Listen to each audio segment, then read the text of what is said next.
jentite ɗo ko Mamadi Doumbouya yewtuno kon par ce que kon ɗum woni question o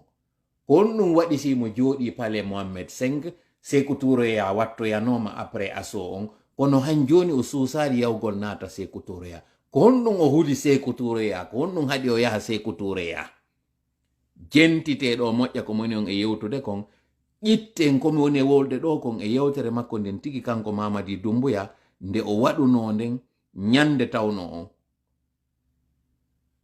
o waɗi coup d'état on jentite. Guinéens et Guinéennes, chers compatriotes, la situation sociopolitique et économique du pays,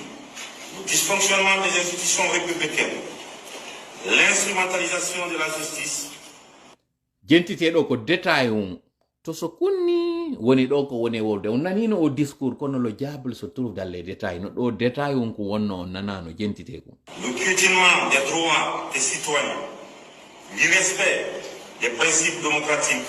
la politisation à outrance de l'administration publique, la gabegie financière, la pauvreté et la corruption endémique ont émené l'armée républicaine de Guinée à travers le Comité national du rassemblement et du développement. En nani taw hay CNRD on no définissirnomo nde ñande par ce que ko discours o jonnano o andano fuska wonno wadde. CNRD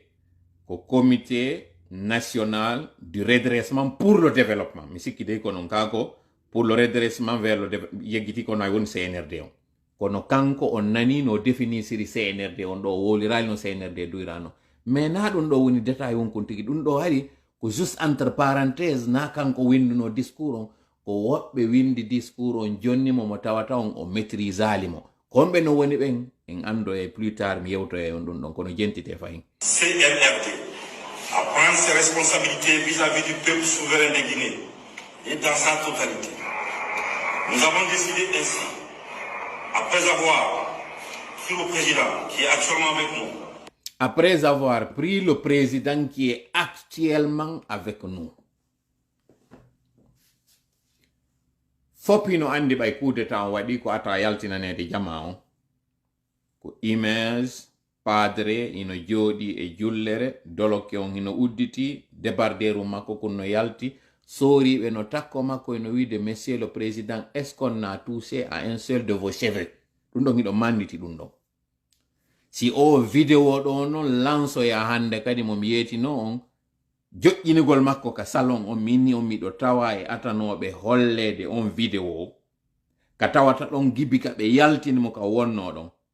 Agba Sampion omo ɓe innata on ɗo Michel Lama gibi ɓe yaltinimo ka nder ɗuma fureji ɗin no waali ka leydi mi décriva moƴƴa vidéo o fiyo ɓe yaltinoymo fureji ɗin no waali ka leydi no o yaltinira nder ton no wonir non fof si doloke ƴetta ɓornamo kun chemise on ko yiwɗon ɗon waɗa ɓe fermi kun hay kon gaynaka fermede miɗo tawa e ɓen aran ɓe atiɓe hendagol on vidéo nden ñande hay meɗen e hôtel Sengo Memphis aux États-Unis ɗo anduɓe ɓen noon no andi ko moni e wolde kon kono yo waɗu ka nder discours makko ɗo o inna le président de la république qui est actuellement avec nous mi yeto non kon ɗum feƴƴi le 5 septembre e ko honɗum waɗi simo ari jooɗi ka palais Mohamed 5 ɗo e ko waɗi o renforcement ɗo fo en quelque 3 phrases jentite moƴƴa saki ton kadi kum parti ɗo moƴƴa non mi explica ni noon ko honno o coup d'état waɗira kanko Mamadi Doumbouya ko duwanoɗo nangede sabu ko tawata kon himo tawa e o affaire narcotrafic arretugol mo ce n'était qu'une question d'heure fiyoɓe yawɓe nangamo mais ɗo yo nangeta o ɓe adi taw woɓɓe goo faamude wonde maymo eɓɓi waɗugol coup d'état ɓe waddidirmo taw kanko e monsieur Alpha Condé ɓe ari ɓe yeeti Alpha Condé wondema woɓɓe hino faala waɗude coup d'état hoore makko kono ɓe naali ko Doumbouya oɗo ɓe inni ko cadre ɓe wonɓe ka nder gouvernement makko e sooriɓe o hendi o jaɓiti l'armeji ɗin fou alaji ɗin fou o ƴetti o jonni kañum Doumbouya ɓe ƴetti ɗum ɗo ɓe yaltini ka saare Conakry ɓe yaltini ka ɗumaji ɓe acci kanji ɗin hande kadi ɗi jogaki piiji buy goɗɗum naɓa Kindia goɗɗum naɓa Kalia ɓe halfinimo kanko ɓe ari ɓe yeeti cadre ɓe ɓen ka nder parti RPG e cadre ɓe maninkaɓe ɓen particulièrement wondema mo mari nawnare nde tawata ñalaɗe makko ɗen ko kontaɗe donc o maayay woni une raison de plus yo ɓe ndaaru l'emplace o homo ɗo yo maayude sifa ko wanno ko 1984 waɗa kadi ɓe ari ɗum ɗon kadi ɓe yeeti cadre ɓe wonɓe ɓen kat parti ɓe ari ɓe yeeti woɓɓe goo himo wadde remanima ministériel mo tawata ko pulloɓe woni e waɗude premier ministre ma pulloɓe woni e wadde premier ministre o waɗa kadi gouvernement mo tawata décret ji makko on wallinanoma ko gouvernement de large ouverture sifa ko fewdiɗo kon kañum kadi ko ɓe woni e wadde ɗo déposugol ka anad ɓe yiidi e ɓen tawɓe ɓen hino ka nder partiji opposition particulièrement ɓatiɓe Alaji Sello ɓe waɗani ɓe décret ji ɓe préparé ɗum ɗo ko wonnoɓe arde sownomo kanko monsieur Alpha Condé wondema troisiéme mandat makko on siko yo feƴƴu ko ma o débarrasse o woɓɓe goo o adda woɓɓe goo ka nder navire makko fi yo waw feƴƴinde ɗum ɗo o wawata continuide combatugol Alaji Sellu Dalen o sikka o wawa feƴƴinde o mandat makko ɗo yo négocidu e makko koye nder ɗum ɗo ɓe yewtidi e o wiyeteɗo ɗo usu ɓe yewtidi e woɓɓe goo kañum kadi ɓe tawata on hendoy to inde maɓɓe plus tard parce que comme je vous ai dit tola men hawja fes ko min wowlta kon fof kañum kadi plus tard reɗɗumaji mun ɗin preuve mun ɗi yaltoye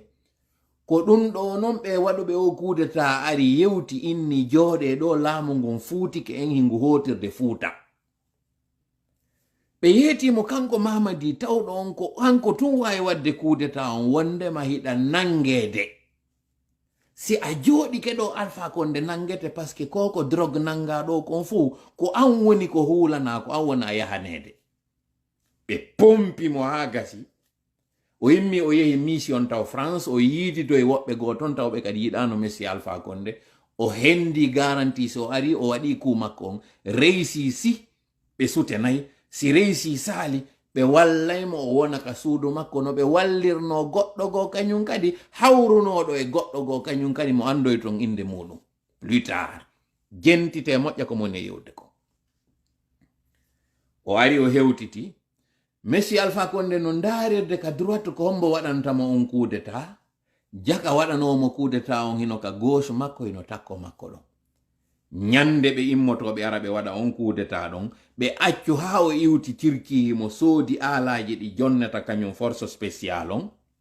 ɓe acci ha o werni o koɗo makko ɗo hiɓe andi kasori kañum kadi no démission de immo yaha étranger yaltiday ko ɓe innuno on tumay mo jogii mbuuɗi buy wota ɓe acci o yalta nder ton ɓe ari ɓe yeeti monsieur Alpha Condé ta acci o yalta dey hiɗa andi o falanoma démission de si a acci o yalti ɗo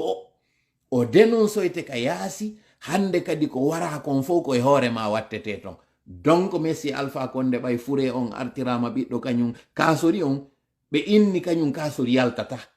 ko ɗo noon ɓe profiti ɓe waɗi ɗum ɗo par ce que tawi hari ɓeɗo fof ko ma jungo waɗe e maɓɓe famon ɗon coup d'état on ko le 7 o duwano waɗude ɓe anticipe ɓe waɗimo le 5 parce que si o waɗanoma le 7 hari ko woɓɓe go immi argol waɗa on coup d'état na Dumbuya en ɗo Dumbuya en noon ɓe immini yo immo ara noon hande kadi revendika kanko kadi ko on ɗum o manipulide sukaɓen fi yo tawtumo parce que sooriɓe hari no yiɗi moƴƴa kañum Alpha Condé sooriɓe ino andi ɓe heɓata o lanɗo waɗuɗo ɓe e situation wa kanko Alpha Condé kono ko honno o pompiri ɓe andite mi yiltito fahin ɓe manipuli cadre ɓe maninkaɓe tawno ɓen ko ɓen opposotono si coup d'état waɗa e makko ɓe inni woɓɓe ɓen il est condamné mo mari nawnare cancer nde tawata o daɗata on tuma ɓeygu makko le tawi ko on marno nden nawnare cancer na kanko ko ɓeygu makko marno nden nawnare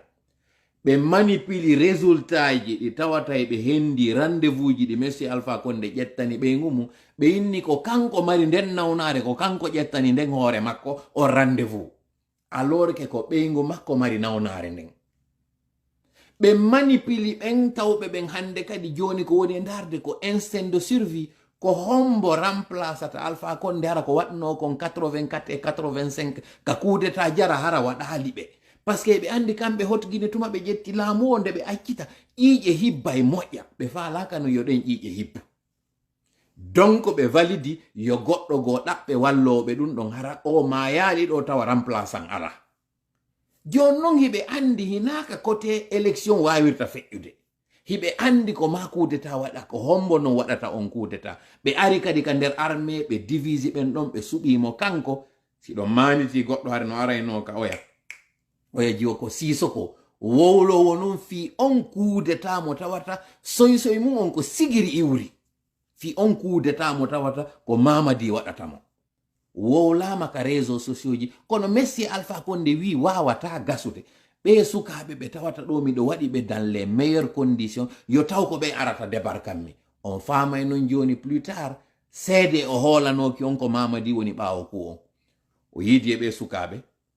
o inni ɓe kuran ala kankam par ce que ɓurɓe ɓen e maɓɓe ko Hot Guinée iwi o inni ɓe hande ɗo population on son jike en yiiɗo hande ko bref o manipuli ɓe o wi ɓe hunde alaka waɗede leydi ndin donc yoɓe change leadership on o yeeti woɓɓe goo ko min woni ko huula ɓe nangayla woni donc wakkile yahon nangon mo kanko ɗo e ɗum ɗo waɗude o mission fokkiti kaka ɓe woni ka laawol kanko Mamadi o noddi sukaɓe ɓen o inni awa andama on fokkitanike mo par ce que koye ɓe arnon tum ɓe nanga kañum Alpha Condé ɓe janganamo kaydiri revendication ji maɓɓe ɗi ɓe falano yo waɗu na ittugol mo ka laamu wonano ko yewta kon few ko ɓe innuno sukaɓe ɓen yahe nangon mo par ce que si on nangalimo o nangaylan min ɓe waddidiri en ɓe falama en tuninde mais en même temps kañum kadi waɗe revendication ji fi en wawa hettude haqqeji meɗen ko en cours de route o noddi fokkituno ɓen o inni ɓe so yeehi on waɗo haali ku on nanguɗon mo on foɓɓe nangiray on goto min tigi kadi ɓe waray en hande kadi tawi woni instinct de survie seede noon ko mionon e wowlande ɗo kon o wiyeteɗo Michel Lama hari tawanoka e mission o ko nde yawino haa ɓe soñji tawi ɓe ala wawde natude ka pale so noddi oɗo kañum e jaliji muɗum ɗi yo ar wallitoɓe ɓe ara noon hande kadi wawde ɓe nanga kañum Messi Alpha Condé fi noon yo wawa wadde ɗum ɗo ɓe droguno mo moƴƴa on drogue hay e wonno contre makko pendant plusieurs jours hari mo hanɗi kanko Michel Lama ɗum ɗo hay ko juste entre parenthèse ɓay noon ɓe ari ɓe waɗi ku on ɓe fuɗɗike fellude ka yaasi Messi Alpha Condé no ka nder suudu noddi mo kanko Dumbuya tawi mo jooɗi e blindewal binde ka ambassade de France inni mo yimɓe ari ataku gollanko honto wonɗa immina troupe maɗa force spéciale on ɓe ara ɓe empêcha ɓeɗo Dumbuya landimo ko honto wonɗa après terlen 45 minutes 1 heure de tir o inni miɗo han joni ka nder palais tawi noon atinoɓe arde ɓen yetama wondema wala ka palais o dogi o yalti donc hadi mission on wonayno woni échec hande kadi ɓe jiɓike konto woni ko on tuma noon ɓe humpodiri e makko luttuɓen fo ɗannini téléphone ji muɗum Bala Samora ɗannini téléphone muɗum o oya honno Namori ɗannini téléphone muɗum o kala ɓe anduɗon ndeññande mo téléphone muɗum wonno udditinoɗo wo ko kanko oya honno Koulibaly ko Koulibaly téléphone muɗum wonno udditiɗon ka Bata tawi kanko emo Kindiya tawa iwgol Bata on Kindiya ara ha hewta ɗon Konakiri no neeɓi tawi ko kañum Mamadi Dumbuya tun wawatamo sovude on non landimo monsieur le président honto wonɗon on yalti vous êtes en lieu sûr o inni wuymo e lieu sûr woko honto wonɗa o tindini cachette mo wonno e muɗum mo tawno hari Dumbuya andamo ko andi on cachette ɗon ko seeɗaɓe wonɓe ka nder présidence andi on bunker mo tawata mo wawno arde o suuɗo e makko ɗon hara goɗɗo yiyatamo ɓay ɓe ari non hande kadi ɗon ɓe fewni ɗon direct après nde ɓe fellude ɓe golliri hay basokaji ka nder ɗuma ton ko ɗum si on yiw ƴiiƴe ndiññande ko hibbuno ka nder ɗuma ton on taway ko hunƴuɓe ari wari ɓe sooriɓe ɗo ko ɗum haɗi ɓe jonnita e famille ji ɗin koorji ɗin par ce que so yiwno carnage wonnoɗo on ɗon ndeññande o yi o vidéo ko wanno Kindiya kon no ɓe woni e dasirde ɗi fureji ɗon tawɗi ɗin goɗɗe koyɗe mum ino heli kural noon ya ha hela koyngal goɗɗo ko on ɗum waɗata ɗum yo koyngal goɗɗo helu tawa herana baso kawe fewtina yore on tigi ɓay ɓe ari ɓe nangimo noon hande kadi si yiwɗon o image ɗo mais waɗugol ku on Alpha Condé nodduno kañum kadi sason gesu innimo ɓe ari ɓe atakilan ɓe mi yi atakilan ɗo miɗo andi ɓe accatalan ɓe nangaylan donc ko on ɗum waɗoton ton fiyo mi wawa hettade concertation waɗi entre président ɓe Ouattara, Goodluck Jonathan, e kañum Gesso, e oya on honno Teodoro Obiang Nguema ɓe humpodiri ka jemma ɗon migum fokkintina argol ngol ataka pale on bombardamo fiwawgol hettugol monsieur Alpha Condé kontuma non o vidéo ɗo waɗa andingol wondema si ɓe bombi pale on ɓe warro e mo kanko monsieur Alpha Condé mission on annila ɗon donc ko ɗum ɗo woni secret on ɓawo o phrase wiugol ngol le président de la république qui est avec nous ici joni non ko honɗum joƴƴinimo palais Mohammed V gibi o waɗi o coup d'état ko parce que on mission ɗon han joni himo en gestation hiɓe wawi arde bomba mo kanko simo ka palais Mohammed V non hiɗen andi fewndo événement de 2 au 3 février waɗunoɗi ɗin ɓe arnoɓe bombi palais on kono bunker on ɗon ka palais ɗon o wi no wawi arde yana sunna palais Mohammed V on fof kono wawata hewtude wara goɗɗo no donc ko ɗum joƴƴinimo ka palais Mohammed V o yahali e kam militaire o yeltitaki kañum kadi fi kala ɓe gayni wattude ɗo non ko forowol banana mi warimo e feranade yo défiant konko mi woni e wolde ɗo kanko Doumbouya si réellement le CNRD vous êtes fort vous êtes courageux vous pouvez aller à la mort comme vous le prétendez à partir d'aujourd'hui sortez de notre palais parce qu'on a besoin de ce palais pour autre chose qu'une présidence.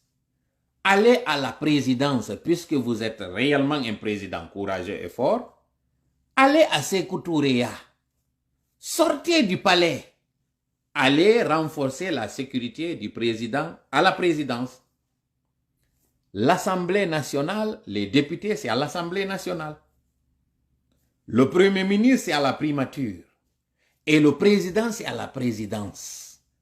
Or, le palais Mohammed V n'est pas la présidence. C'est un palais pour tous les Guinéens, où moi-même, j'ai le droit de ce palais. Quand il y a une rencontre, c'est là-bas. Pourquoi vous êtes allé vous terrer là-bas au palais Mohammed V, si vous êtes réellement courageux tel que vous le prétendez? Ma main ne tremblera pas. Elle ne vacillera pas.